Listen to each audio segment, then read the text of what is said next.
اللہ نے جیسے ہی دنیا بنائی اس کے ساتھ ہی اسے اپنے انجام تک پہنچانے کی کچھ نشانیاں بھی بتا دیں تاکہ لوگ عبرت پکڑیں اور قیامت سے قبل توبہ کر لیں۔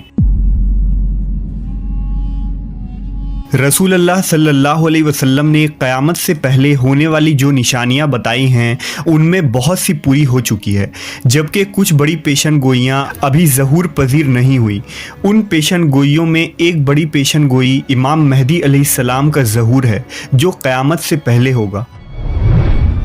آخری نبی حضرت محمد صلی اللہ علیہ وسلم نے احادیث میں یہ خبر دی ہے کہ قیامت سے پہلے ایک زمانہ ایسا آئے گا کہ دنیا میں کفر پھیل جائے گا، زمین ظلم اور سرکشی سے بھر جائے گی، اسلام صرف مکہ اور مدینہ کی طرف سمٹ جائے گا۔ اس وقت نبی صلی اللہ علیہ وسلم کی بیٹی سیدہ فاطمہ کی اولاد میں سے ایک شخص پیدا ہوگا جو زمین کو عدل و انصاف سے بھر دے گا۔ ان کی حکومت تمام روئے زمین پر ہوگی، لہٰذا آپ صلی اللہ علیہ وسلم نے فرمایا دنیا ختم نہ ہوگی یہاں تک کہ عرب کا بادشاہ ایک شخص بنے گا جو مجھ سے یا میرے گھر والوں سے ہے، اس کا نام میرے نام کے مواقف یعنی محمد ہوگا اور اس کے باپ کا نام میرے والد کے نام کے مواقف یعنی عبداللہ ہوگا۔ وہ زمین کو عدل و انصاف سے بھر دے گا جیسے وہ ظلم و زیادتیوں سے بھری ہوئی تھی۔ اس روایت سے پتہ چلتا ہے کہ قرب قیامت میں مسلمانوں کے ہاتھوں سے حکومت چھن چکی ہوگی، حالات بد سے بدتر ہو جائیں گے اور ہر طرف کفر و شرک عام ہو جائے گا۔ اس دور میں حکومت پر بیٹھے رہنما طاغوت کی اطاعت کرنے والے ہوں گے جو ظلم و زیادتی کریں گے اور عوام ان سے پریشان ہو چکی ہوگی۔ لیکن اس تاریک دور میں ایک نور پھوٹے گی، بالکل اسی طرح جیسے عرب زمانہ جاہلیت میں کفر و شرک کیا کرتے تھے اور پوری دنیا میں ظلم و سرکشی کا بول بالا تھا۔ اس وقت اللہ نے انسانیت کی رہنمائی کے لیے امام کائنات حضرت محمد صلی اللہ علیہ وسلم کو مابعوث کیا تھا۔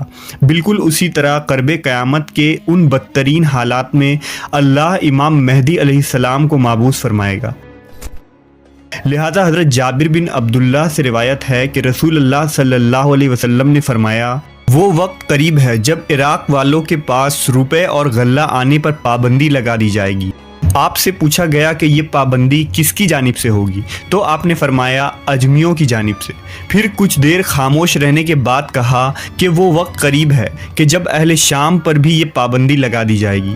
پوچھا گیا کہ یہ رکاوٹ کس کی جانب سے ہوگی؟ فرمایا اہل روم کی جانب سے۔ پھر آپ نے فرمایا کہ میری امت میں ایک خلیفہ ہوگا جو لوگوں کو مال لب بھر بھر کے دے گا اور شمار نہیں کرے گا۔ آپ نے فرمایا کہ اسلام اپنی پہلی حالت کی طرف لوٹے گا جس طرح کہ ابتدا مدینے سے ہوئی تھی، یہاں تک کہ ایمان صرف مدینہ میں رہ جائے گا۔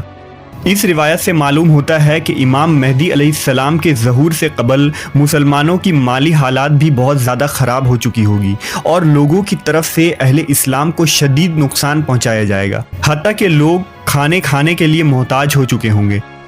امام مہدی علیہ السلام کا ظہور کیسے ہوگا؟ اس کے متعلق مستدرک للحاکم کے اندر ایک روایت ملتی ہے کہ رسول اللہ صلی اللہ علیہ وسلم نے فرمایا ذی القعدہ کے مہینے میں قبائل کے درمیان میں کشمکش اور معاہدہ شکنی ہوگی، لہٰذا حاجیوں کو لوٹایا جائے گا اور مینا میں جنگ ہوگی، بہت زیادہ قتل و عام اور خون خرابہ ہوگا، یہاں تک کہ عقبہ جمرہ پر بھی خون بہہ رہا ہوگا۔ نوبت یہاں تک آئے گی کہ حرم والا یعنی امام مہدی علیہ السلام بھی وہاں سے چلے جائیں گے اور بھاگ کر وہ رکن اور مقام ابراہیم کے درمیان میں آئیں گے اور ان کے ہاتھ پر بیعت کی جائے گی، اگرچہ امام مہدی اس کو پسند نہیں کریں گے۔ بیعت کرنے والوں کی تعداد اہل بدر کے برابر ہوگی۔ ان بیعت کرنے والوں میں سے زمین و آسمان والے خوش ہو جائیں گے۔ جب لوگ بھاگے بھاگے امام مہدی علیہ السلام کے پاس آئیں گے تو اس وقت مہدی کعبہ سے لپٹے ہوئے رو رہے ہوں گے، چنانچہ لوگ مہدی سے کہیں گے کہ آئیے ہم آپ کے ہاتھ پر بیعت کرتے ہیں۔ امام مہدی کہیں گے کہ افسوس، تم کتنے ہی معاہدوں کو توڑ چکے ہو اور کس قدر خون خرابہ کر چکے ہو۔ اس کے بعد نہ چاہتے ہوئے بھی وہ بیعت کریں گے۔